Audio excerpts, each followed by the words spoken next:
Hola, ¿qué tal, estimados amigos de este espacio, María nuestra Madre? Los saludo con gusto. Espero hayan tenido una excelente semana. Y bueno, vamos a iniciar con nuestro tema del día de hoy. Soy Ricardo Espino, los saludo con gusto.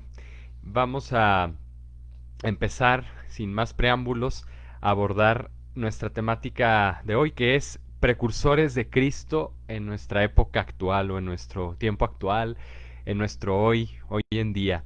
Sí, ese es un tema interesante que mientras pensaba, ¿verdad? Hace unas semanas en este tema programado, me venía a la mente la fiesta de San Juan Bautista, que justamente acaba de pasar el miércoles de esta semana y decía, bueno, San Juan Bautista es modelo precisamente de cómo ser un precursor de Cristo, pero no solamente en la época antigua o en la época precristiana, ¿verdad? Porque él fue el primer precursor de nuestro Señor, que lo anunció, que lo señaló también entre los hombres, sino también para toda época, porque Juan Bautista tiene no solamente un carácter, sino una serie de cualidades que son importantísimas tener como cristianos, seguidores de Cristo, pero también precursores. ¿Qué quiere decir la palabra precursor?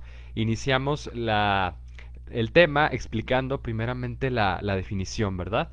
Como siempre hemos hecho. Bueno, precursor viene del latín pre, el prefijo pre, o preposición que significa algo que está antes, ¿verdad? Que antecede. Y cursum, que significa el verbo correr, ¿no? Fluir. Entonces significa como que una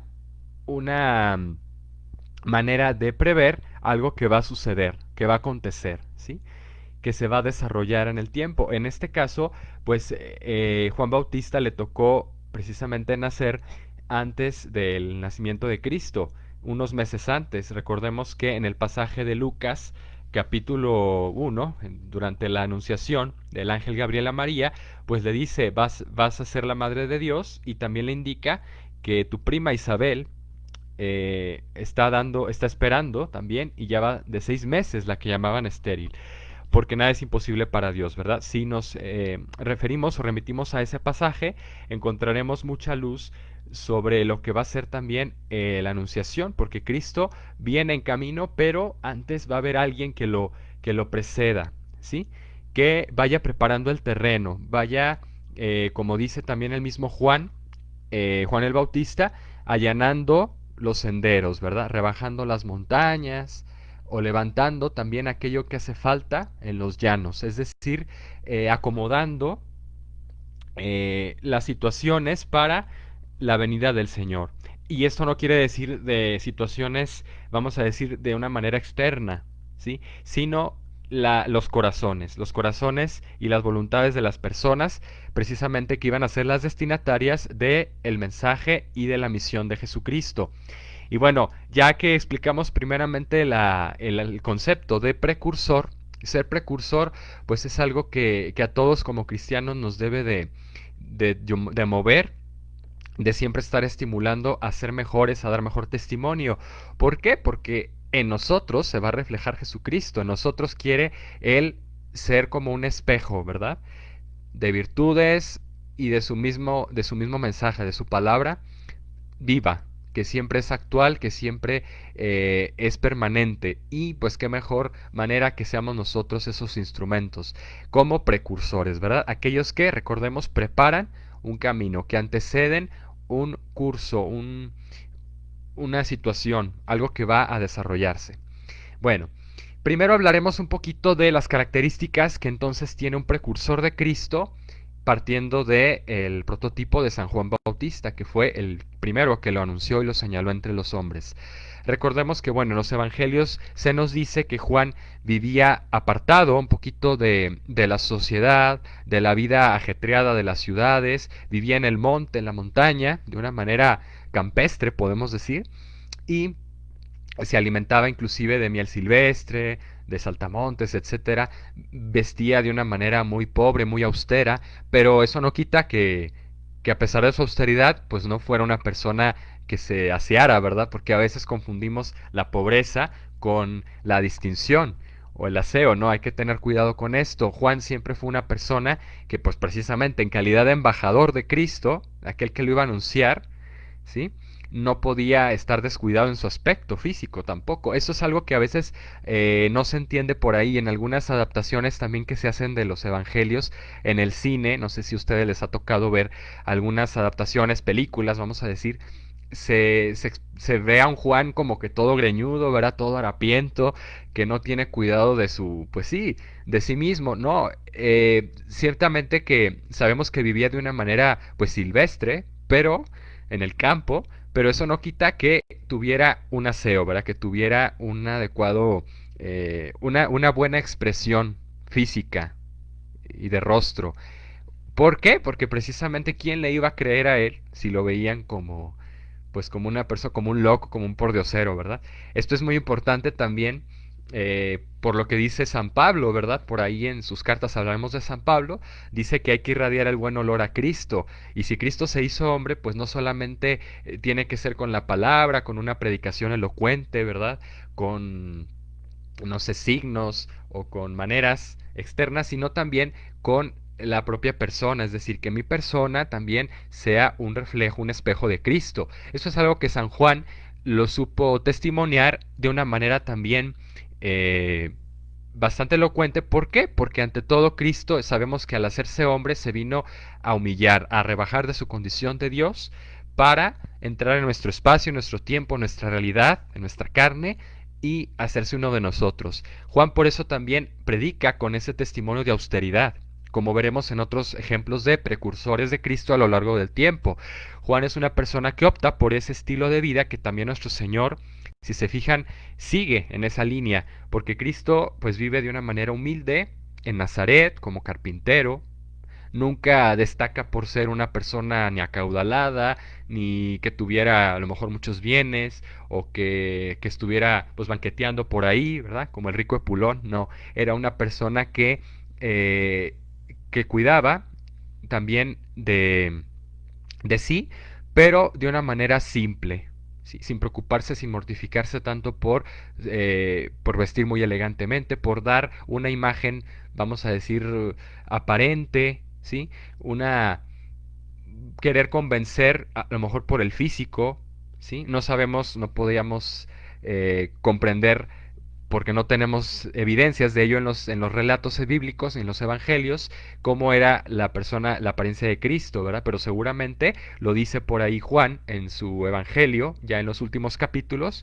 Recordemos que dice la túnica de Jesús, bueno, es despojado de sus vestidos, y esa túnica se la turnan, se la van pasando los soldados, y era una túnica simple, tejida de una pieza, ¿verdad? De arriba abajo, de una sola pieza. Entonces, ¿qué quería decir eso? Que era limpia, que era un vestido, eh, además de limpio, de una sola pieza, significaba también que era, pues, digno, que era elegante, que era, vamos a decir, fino, ¿sí? Entonces, bueno, esto con respecto a lo de la apariencia, que a lo mejor podemos decir, bueno, pues yo soy una persona que cuido mi higiene, ¿verdad? Mi presentación personal. Eso es muy importante porque a veces nos pueden decir, bueno, tú eres muy cristiano o tú eres muy seguidor de Jesús, pero pues de palabra, porque no veo que a veces en tus expresiones, en tu modo de conducirte, pues seas muy, muy delicado, muy cuidadoso, ¿verdad? Entonces esto también trasciende no solo al aspecto de la higiene o de la presentación física, sino también de cómo vamos a reflejarlo en nuestras actitudes, en nuestros gestos, ¿sí? Que nuestra manera de expresarnos, ¿sí? Y de reflejar esos sentimientos, esas emociones que como personas tenemos, con nuestra sensibilidad, pues sea adecuada, sea ecuánime. Ecuánime quiere decir que sea equilibrada, ¿sí?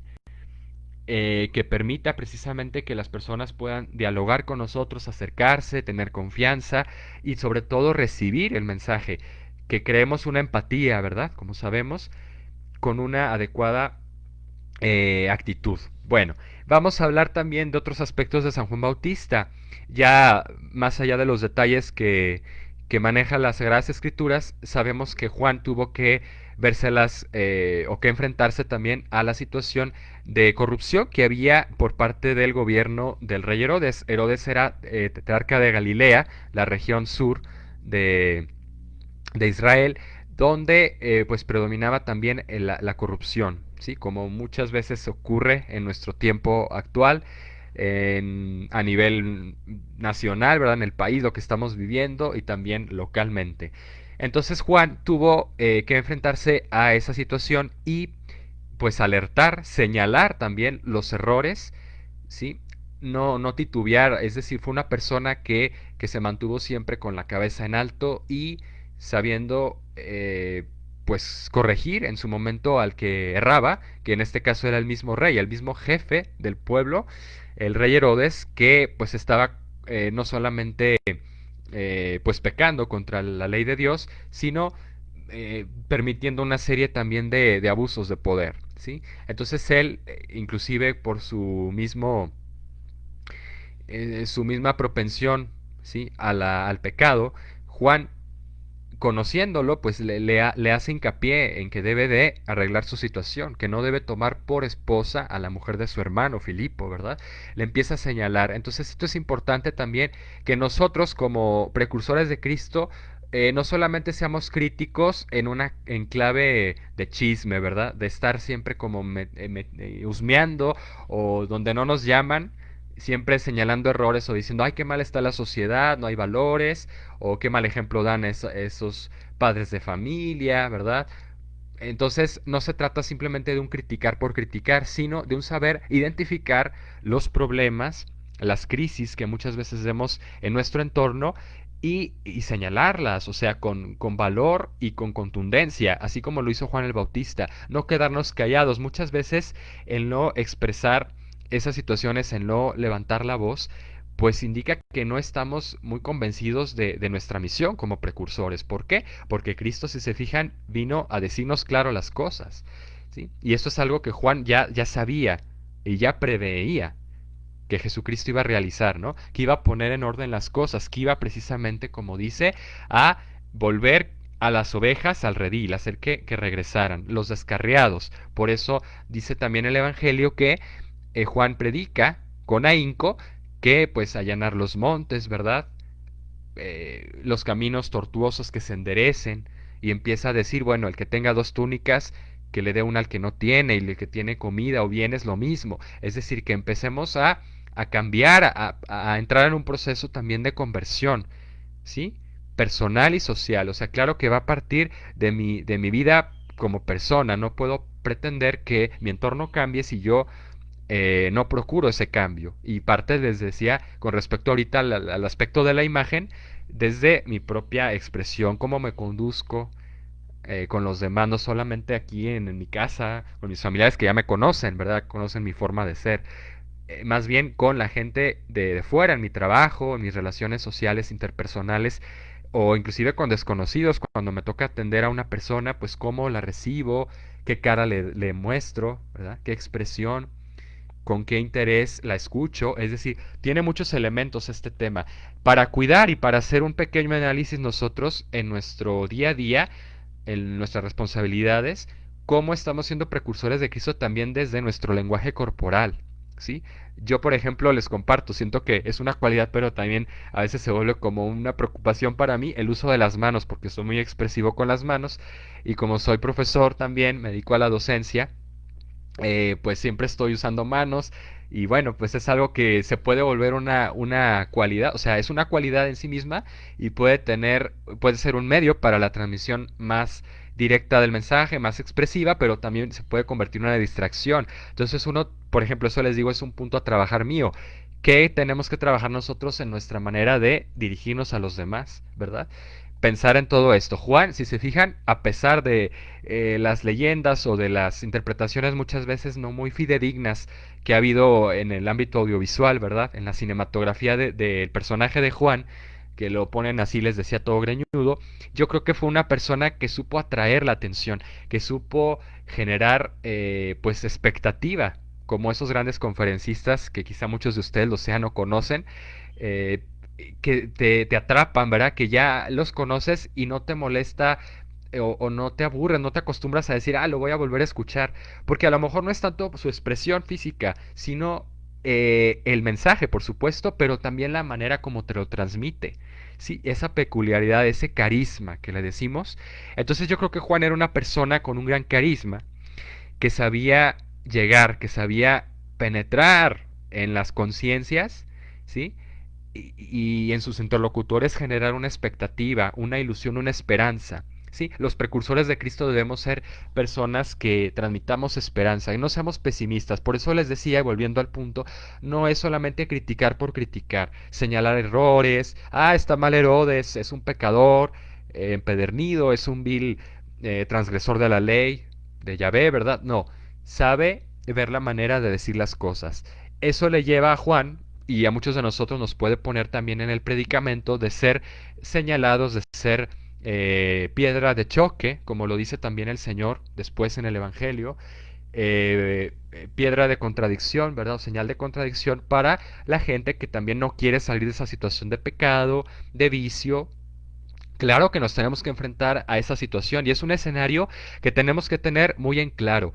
No pretendamos que nuestro ser católicos, en nuestro apostolado, en nuestra misión como cristianos va a ser fácil.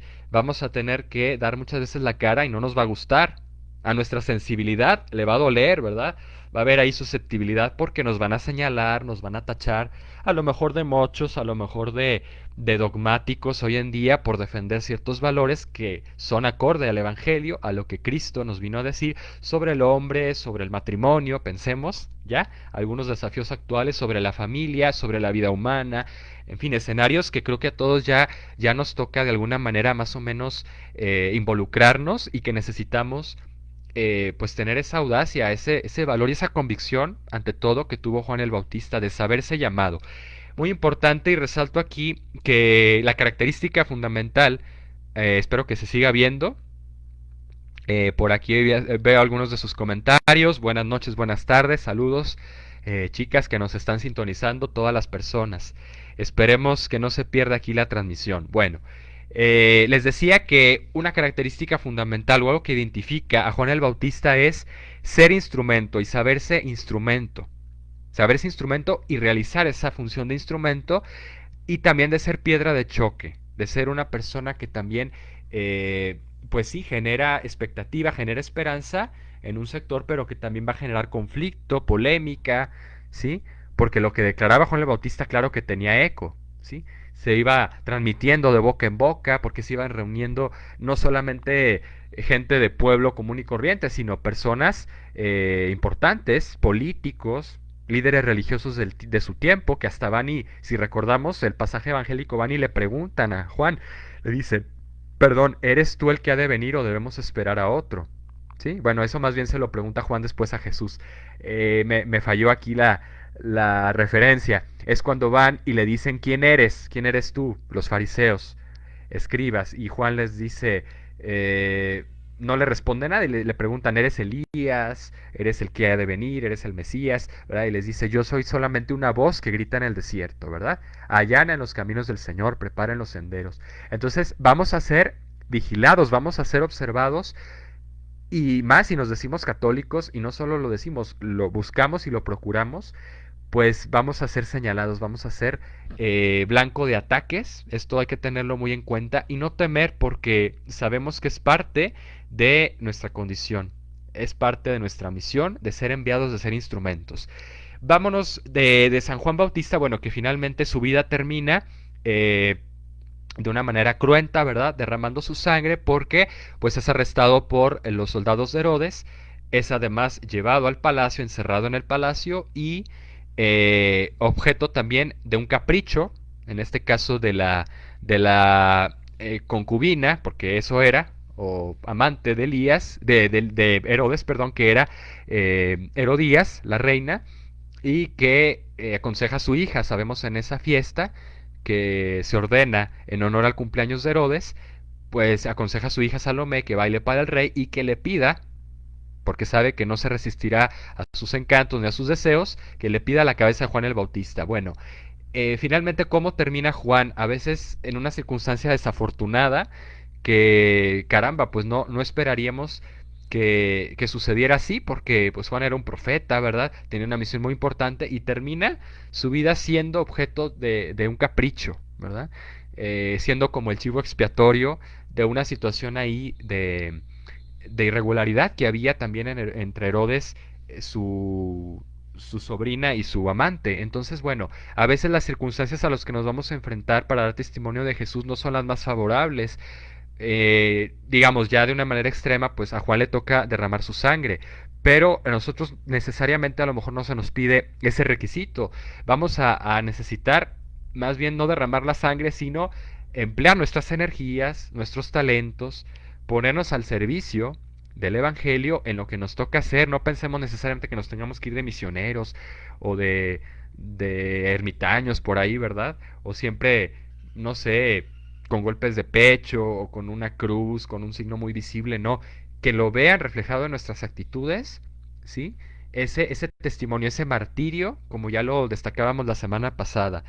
Pero recordemos entonces que además de ser blanco de ataques, señal o signo de contradicción, piedra de choque o tropiezo, también vamos a tener a veces circunstancias en las que no vamos a entender y Dios nos pide pues dejar ahora sí que la piel, ¿verdad?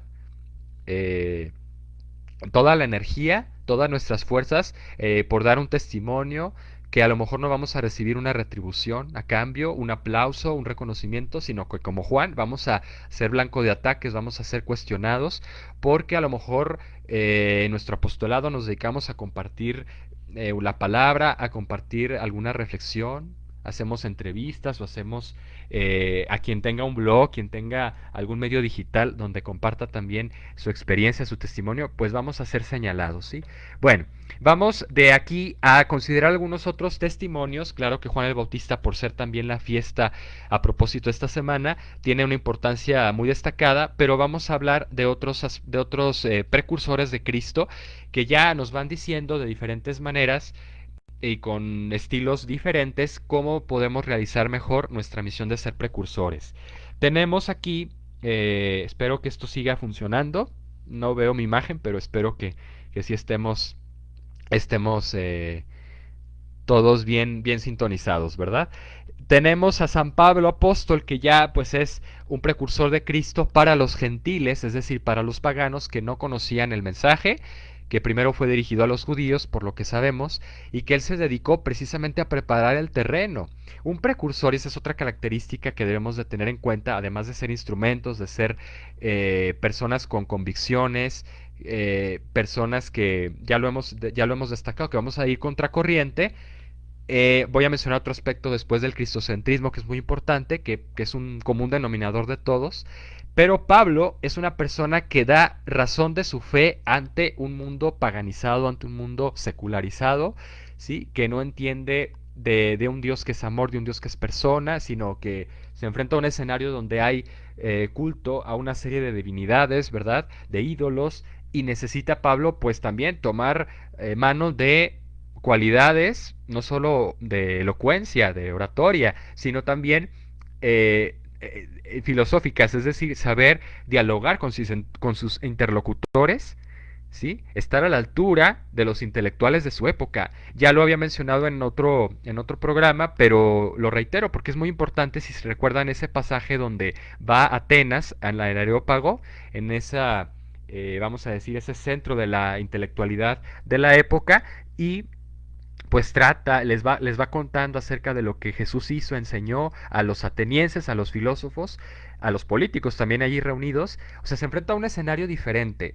Juan habla al pueblo y también un poco a los políticos en referencia a Herodes, pero ya el testimonio, sí, el modo de ser precursor de Pablo es un escenario donde ya pues se dedica a interactuar con personas de un alto nivel cultural, ¿verdad? De una alto nivel también podríamos decir hoy profesional en su ramo, donde necesita Pablo de habilidades. Entonces, qué importante es que nosotros en nuestro apostolado, pero también no solo actividades por las que no cobramos, ¿verdad? O que hacemos de una manera altruista o por un servicio social, un servicio apostólico, o en mi parroquia también, sino en mi propio trabajo, que sea un escenario también, que a lo mejor yo me dedico a la educación, como Pablo, soy apóstol de la palabra, o tengo que interactuar con personas que se están formando en una universidad, no sé, o en una empresa también, ¿eh? Desde la alta directiva, necesito yo de esas habilidades, de esas cualidades.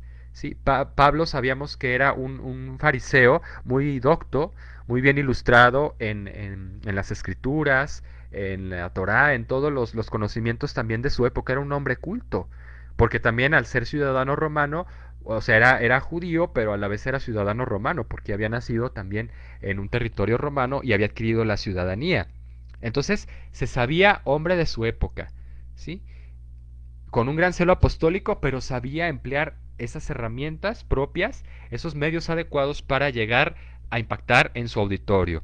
Qué importante nosotros también que sepamos, inclusive nuestro auditorio ahorita puede ser por las circunstancias que vimos nuestra familia, ¿verdad? Nuestros niños. ¿Cómo voy a adecuar el mensaje? ¿Cómo voy a adecuar también el testimonio de lo que saben mis hijos que deben de creer, deben de practicar como cristianos, como católicos, en mis actitudes? Ya lo decía, va desde la gesticulación, del lenguaje corporal. Me remito a ciertos aspectos ya comentados.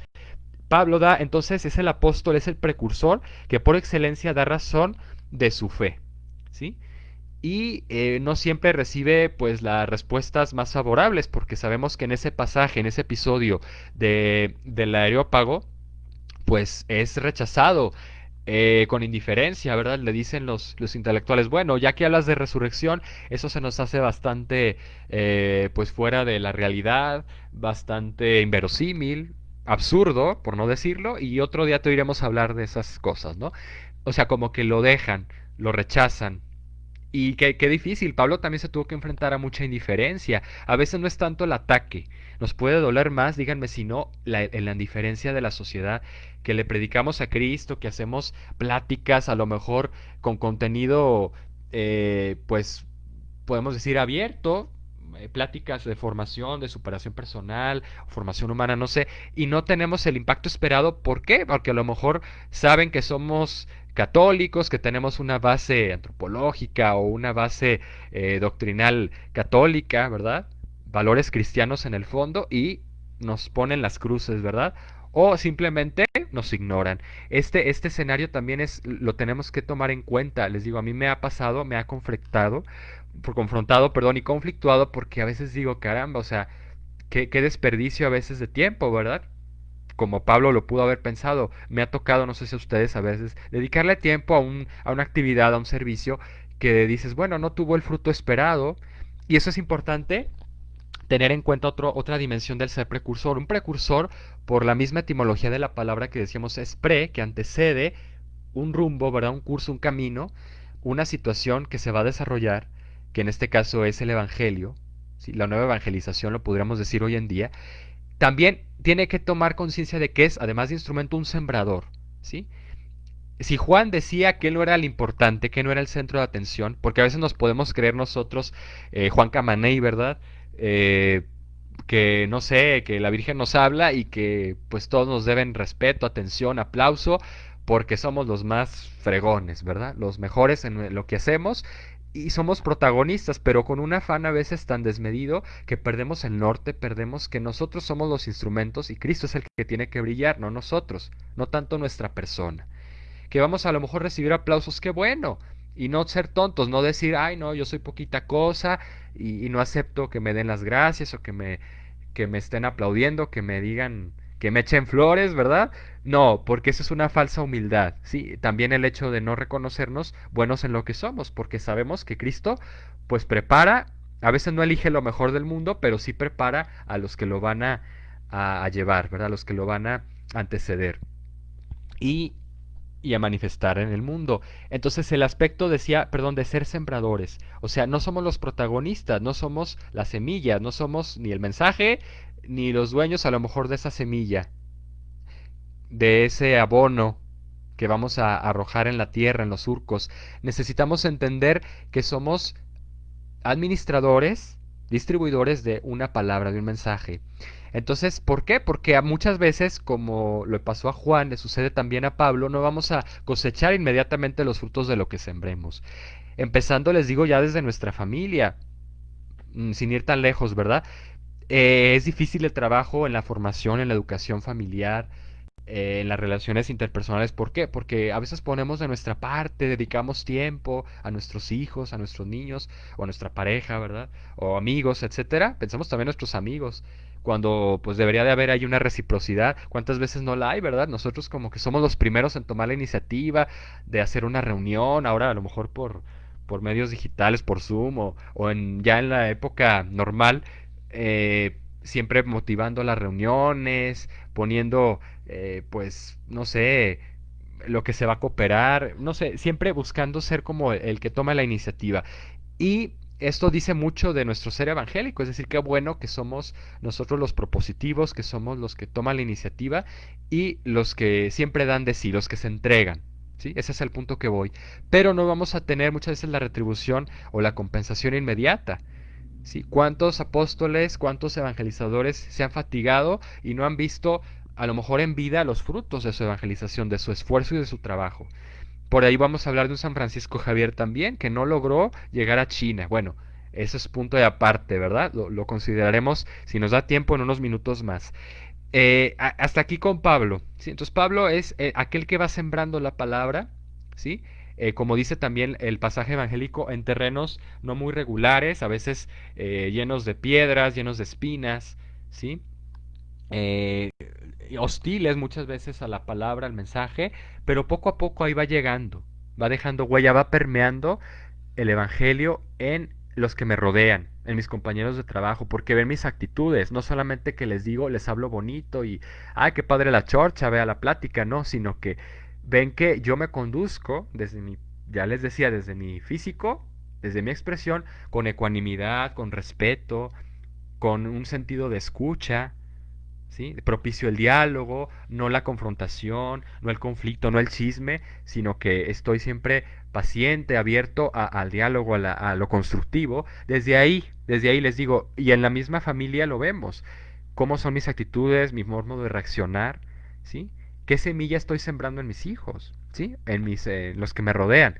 Bueno, de aquí nos vamos, porque el tiempo vuela, a el ejemplo, el paradigma de precursor que nos ofrece Francisco de Asís con un estilo diferente también.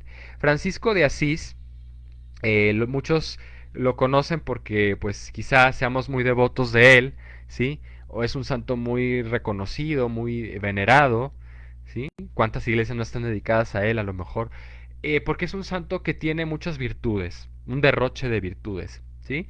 Pero ante todo su estilo propio de ser precursor de Cristo, porque también lo fue, así como Juan el Bautista y Pablo, en un mundo medieval, ¿sí? En un contexto medieval en Italia, donde pues también predominaba una corrupción a gran escala también dentro de la misma iglesia. Recordemos que la revolución que generó San Francisco de Asís, que suscitó en la iglesia, obviamente fue para bien, no fue un Lutero, no fue un Calvino, ¿verdad? De esos que nada más sesgaron, que hicieron una división y que siguieron un camino diferente, muy paralelo, con otras consecuencias, ¿verdad?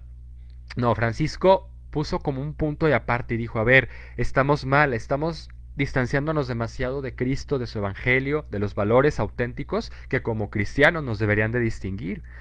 Y el mismo Papa, la misma iglesia, la estructura, pues también estaba ya inmersa en una opulencia tal, en un poder político tan exacerbado, ¿sí? Podemos decir, si no peco de exagerado, que ya parecía que era una institución humana más, parecía que era un reino muy poderoso, ¿sí?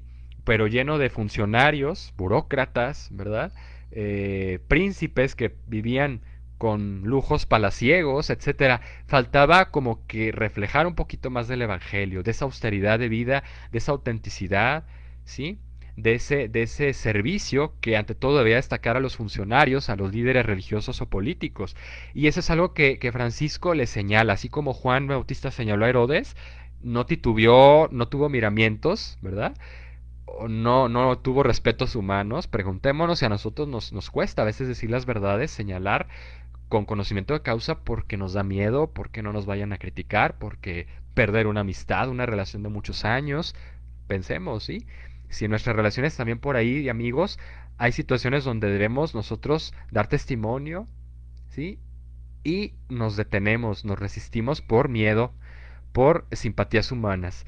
Francisco no, Francisco inclusive rechaza los honores que le ofrece la misma sociedad de su época, porque él era un hombre acaudalado, su padre era mercader de telas finas, allá en Asís, Italia, y pues le iba bien y tenía un futuro ya prometedor, también porque era un chico, pues bueno, de buen parecer, ¿verdad? Apuesto, pues tenía muchas pretendientas. De hecho, se cree por ahí que también la misma Clara de Asís era una de ellas, que también Clara después toma el mismo camino que Francisco, sigue los consejos evangélicos, se consagra, ¿verdad?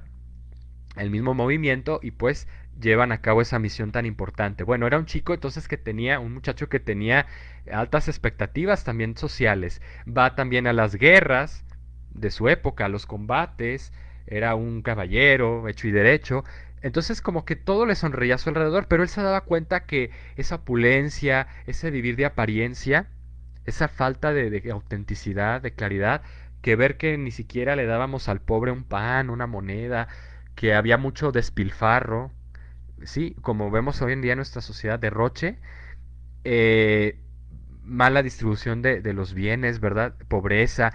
Entonces él decía, no puedo seguir así porque yo soy parte del mismo sistema y él quiso cortar de raíz. Claro que supo negociar. Francisco de Asís fue un gran negociante que inclusive pues se vio con el sultán, ¿verdad? Sabemos ese pasaje donde pues también funge como emisario, como embajador ante el sultán del emperador de Oriente en ese entonces y pues supo con los mismos enemigos o los que no compartían sus valores, pues ser un mediador, un diplomático, ¿verdad? Tenía también esas cualidades que supo poner por su misma formación. O sea, nada de lo que recibamos va a ser inútil, inclusive las experiencias que en algún momento podamos decir, ¿esto para qué me sirve, verdad? O qué fruto saco de ello, siempre va a tener un momento, una oportunidad, como en el caso de Francisco de Asís, que se codió con los grandes de su época. Entonces decíamos que no le faltaba nada, pero a pesar de eso, pues con la pena tuvo que, pues sí, despreciar los honores y las promesas que le hacía su padre. Inclusive, pues ese pasaje donde también se despoja de sus vestidos, ¿verdad?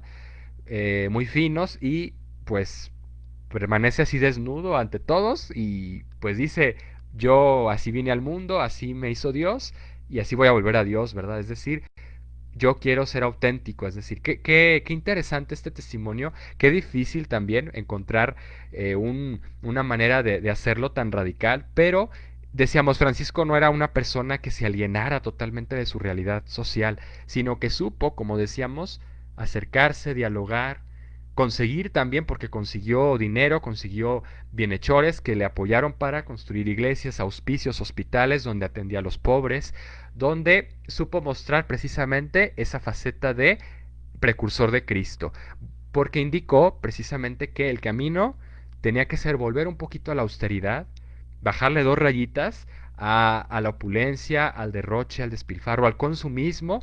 Pensemos hoy en día no también en nuestra sociedad y no pensemos que tengamos que ir a salir a la plaza, menos hoy en día, a predicar y a decir, bájenle políticos, ahí con banderas, con pancartas. No, desde nuestra propia realidad familiar, laboral, ver de qué manera podemos ser mejores administradores. ¿Sí? Tener un poquito ese sentido de autenticidad que tuvo Francisco de Asís. En los minutos que nos quedan vamos a considerar, si seguimos al aire, espero que todo bien. Agradezco sus comentarios, sus saludos. Gaby, estimada amiga, muchas gracias por tu apoyo, por compartirme este espacio y pues que sea de utilidad para ustedes. Vamos al testimonio de santos ya del periodo más bien moderno, que son Francisco de Asís, Francisco Javier, patrono de las misiones, gran evangelizador, apóstol de Oriente, y Teresita del Niño Jesús, para considerar también una de las santas mujeres que supieron ser precursores de Cristo. Teresita del Niño Jesús, que nunca salió del convento, Fíjense qué mujer tan extraordinaria. Supo hacer del ordinario algo extraordinario porque le dio un valor agregado, lo supo ofrecer a Dios, lo supo sublimar. Los sacrificios que tuvo que, a los que se vio, eh, pues sí, en una vicisitud difícil porque tuvo envidias, tuvo problemas al interno del convento, porque no era comprendida, porque para muchos era, pues sí, una santita, ¿verdad? Que tenía ciertas experiencias y como que era ya señalada, estereotipada. Entonces, qué difícil es también vernos en ese entorno. Teresita lo experimentó en el convento y nosotros pensemos en cada una de nuestras situaciones, ¿verdad?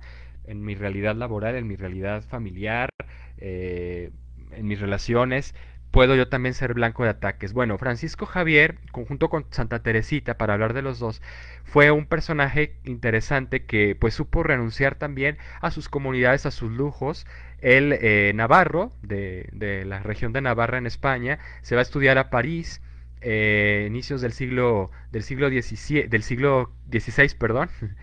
Se va a la Sorbona de París, una universidad muy prestigiosa, y ahí pues se involucra en una vida también pues de placeres, de deportes, era muy competitivo, era muy atleta, ¿verdad? Le gustaba siempre sobresalir, destacar, ser de los primeros o el primero, tenía ese afán como de competencia, ese perfeccionismo en hacer las cosas, pero después, y también le gustaban las fiestas, era muy fiestero, ¿verdad? Era muy amiguero. Se dio cuenta cuando conoce a San Ignacio de Loyola, que va también a estudiar ahí a París, que Ignacio ya había pasado de por sí por un proceso de conversión muy radical, muy fuerte, con sus ejercicios espirituales, empieza a conquistar también la atención de Francisco Javier y pues genera todo un cambio, una metanoia, diríamos, en su vida, en su visión de las cosas. ¿Por qué? Porque le hace ver Ignacio de Loyola lo que dice precisamente el Evangelio, lo que nos dice el Señor, de qué le sirve al hombre ganar todo el mundo, en honras, en concursos, en medallas, ¿verdad? Ser los de los primeros lugares, si pierde su alma, si está vacío por dentro, si no tiene paz, si no tiene equilibrio emocional, si siempre está buscando el aplauso con un afán a veces que lo lleva a un estrés, a un nerviosismo. Entonces esto es algo que aprendió precisamente en la persona de Ignacio de Loyola, San Francisco Javier. Bueno, él se va, renuncia a toda esa vida de lujos, termina sus estudios, por supuesto, empieza como docente en la Universidad de París, después se va a Venecia, después se va a Roma, porque empieza ya a seguir los pasos de San Ignacio y junto con varios compañeros fundan la Compañía de Jesús, ¿verdad? Esa institución tan importante en la iglesia que fue pues importantísima, fue determinante para el renacimiento de lo que así se denomina la reforma o la contrarreforma católica al protestantismo, ¿verdad? A la falta de fe en la gente.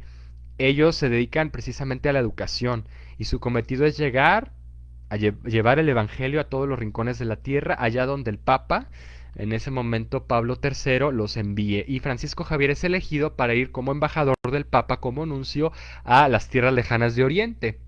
¿Sí? Le toca ir a India, le toca ir a Japón. Se navega entre estos dos contextos culturales de por sí muy adversos. ¿Qué nos enseña entonces Francisco Javier? Además de lo que ya vemos en Juan Bautista, en Pablo y en Francisco de Asís, ser precursores, ser sembradores, instrumentos. Francisco Javier deja de ser como el protagonista, sí, el foco de atención, y se dedica ahora a servir, se dedica a desgastarse por el Evangelio y a afrontar, a desarrollar una misión de diálogo intercultural, porque él tuvo que además aprender el idioma que hablaban en India, allá en Goa, ¿sí? O los dialectos propios de la región. Luego después ir a Japón, o sea, culturas totalmente distintas a nosotros los occidentales. Se tuvo que hacer, ¿no? Un precursor también sabe ponerse en los zapatos del otro, sabe entrar, como lo hizo Pablo, en el contexto de, de una cultura diferente para saber mostrar, pero sobre todo con el testimonio. Para Francisco desde luego le tuvo que haber costado el idioma y que el mensaje lo entendieran primero, pero con su modo de vida, con su austeridad, con su simpleza, con su sencillez, su alegría, también que era un santo muy alegre, ¿sí? Su jovialidad, su pasión, yo creo que eso fue cultivando ese caldo, esa siembra, para que el Evangelio tuviera fruto, tuviera eco en los corazones de aquellas gentes que después sabemos hubo más mártires allá en Japón, San Pablo Miki y compañeros, unos años después, pero que sembraron, ¿verdad? O cimentaron los valores de la fe en Oriente. Y todavía gracias a ellos, pues hoy podemos hablar de una iglesia en China, de una iglesia en Japón, ¿verdad? A pesar del marcado secularismo, o podríamos decir neopaganismo o simplemente sí, secularismo que prevalece en aquellas regiones del mundo. Bueno, y por otra parte, Teresita, aunque nunca salió del convento, ya lo decíamos, fue una mujer de oración, de contemplación, de trabajo, pero escondido. Ella, en su libro Historia de un alma, que le recomiendo leer muchísimo, yo lo leí hace unos años cuando estudiaba allá en España y me dijeron, pues tienes que leerlo porque es de verdad, te va a cambiar muchas cosas de cómo ves la realidad, es decir, te va a ayudar a entender mejor tu misión como misionero. Bueno, me ayudó bastante. ¿Por qué? Porque yo me esperaba encontrar a una Teresita, pues ya saben, de esas santitas como que, bueno, ocultas, de oración, de contemplación, que no tengo nada en contra de eso, por supuesto que es muy importante, pero a veces nos podemos quedar con una visión muy parcial, ¿verdad? Con una caricatura a veces de los mismos santos, de decir, bueno, pues es que ¿qué más hizo además de orar? No, fue una persona de una profunda oración, pero de una profunda templanza, de una virtud de fortaleza y una templanza increíble porque tuvo que afrontar las envidias, las indiferencias, las críticas dentro de su mismo grupo, dentro de su misma comunidad carmelitana. Ella, Santa Teresita, tenía un conflicto particular, así lo refiere en su biografía, con una compañera que de plano no podía ver ni en pintura, o sea, le generaba, pues, no sé, hasta somáticamente, ¿verdad? Le hacía que se le revolvieran las entrañas, no sé, le generaba problemas, le generaba conflicto, ¿sí? Una persona, y en cambio ya que buscó la manera de acercarse a ella, de ayudarla, siempre sonreírle, no porque fuera falsa, ¿verdad? Hipócrita, sino porque era un ejercicio de virtud que ella fue haciendo día con día para ganarse también esa voluntad, o al menos para pues amar a esa persona, es decir, entregarse a ella. Ella fue una precursora de Cristo también en ese contexto que podemos decir, pues muy diferente al de Pablo, al de Juan, de los grandes apóstoles o evangelizadores que recorrieron el mundo. Ella en su comunidad, ¿sí? Y pensemos ahora nosotros, cómo en mi contexto, de nuevo, en mi casa puedo yo ser un precursor de Cristo. ¿Por qué? Porque me entrego a los demás, porque busco siempre esa disponibilidad, el servicio. Santa Teresita fue una monjita que realizó, bueno, a pesar de que murió a muy corta edad y padeció de tuberculosis, fue una monja que destacó por su actitud de servicio. Y muchas veces no se podía mover, ¿verdad? Cuando la enfermedad le acechó, pero buscó la manera, ¿verdad? Con sonrisa, con alegría, ¿sí? Simplemente con que nos vean ecuánimes, ¿verdad? De nuestra expresión, que no nos vean así estresados. Es decir, no porque no lo estemos viviendo, sino porque debemos de buscar siempre irradiar a Cristo. Pensar qué hubiera hecho Jesús en esta circunstancia, ¿verdad? Que me cuesta tratar al otro, el que tengo enfrente, ¿verdad? No pensemos, como dice el Señor, en nuestro enemigo allá lejano, el que hace la guerra, un Hitler, ¿verdad? Por el que hay que pedir, y ese es mi enemigo. No, mi enemigo es el que tengo al lado, a veces en mi propia casa, ¿verdad? Enemigo entre comillas en el sentido de que pues, es un adversario en cierto aspecto, ¿verdad? Que me confronta, que me hace a veces, pues, que me enoje, ¿verdad? O que pues sí, me hace no siempre sacar lo mejor de mí. Entonces es la manera en cómo estos santos nos enseñan a ser precursores, ¿verdad? Creo que ya está bastante dicho con esto que hemos destacado. Ojalá que habrá muchos ejemplos más, como siempre digo. Cada quien pueda tomar alguna referencia. En este espacio de los sábados ya saben que hablamos especialmente de los santos, porque son personas que nos ilustran de una manera encarnada, de una manera concreta, cómo podemos ser mejores. Y no porque ellos no se hayan equivocado, ¿verdad? Sabemos que no son santitos allá de vitrina, de escaparate, ¿no? Figuritas perfectas, rematadas o terminadas. No, fueron personas que tuvieron que luchar con sus pasiones, con sus sentimientos, pero tratar de siempre sacar lo mejor de sí mismos. ¿Sí? Eso es una oportunidad que todavía seguimos teniendo ante esta crisis que vivimos sanitaria o en nuestro contexto familiar o ya cuando salgamos después que se vuelva a la normalidad paulatinamente, pues procuremos irradiar a Cristo, el buen olor de Cristo como siempre nos insiste San Pablo, ¿sí? Porque solo eso hará que fermente verdaderamente el Evangelio en nuestra sociedad, en nuestras primeros sociedades, en nuestros círculos, en nuestros núcleos, ¿verdad? Porque de ahí, poco a poco, como fue en las primeras comunidades cristianas, ya lo mencionábamos antes, pues irá cundiendo el mensaje, se irá renovando también la fe en la gente y los valores del Evangelio, los valores cristianos. Les agradezco el favor de su atención, espero haber aterrizado bien estas ideas, que nos sirvan, que nos sean de provecho. Estaré compartiendo también, lo anuncio en este tema, en mi espacio Conócete a ti mismo, un canal de YouTube, Conócete a ti mismo, Gnosis Autón, por si lo quieren buscar, si quieren estar al pendiente de mis publicaciones, allá los espero. Y bueno, también gracias por este espacio, Gaby, seguimos en contacto para con más temas poder enriquecer y poder despertar un poquito más nuestra reflexión, que tanto bien nos hace. Yo de verdad también aprendo mucho de ustedes, de quienes exponen aquí, porque cada uno con su estilo, como decíamos, todos somos precursores de Cristo. Los saludo, que tengan un excelente fin de semana. Dios los bendiga.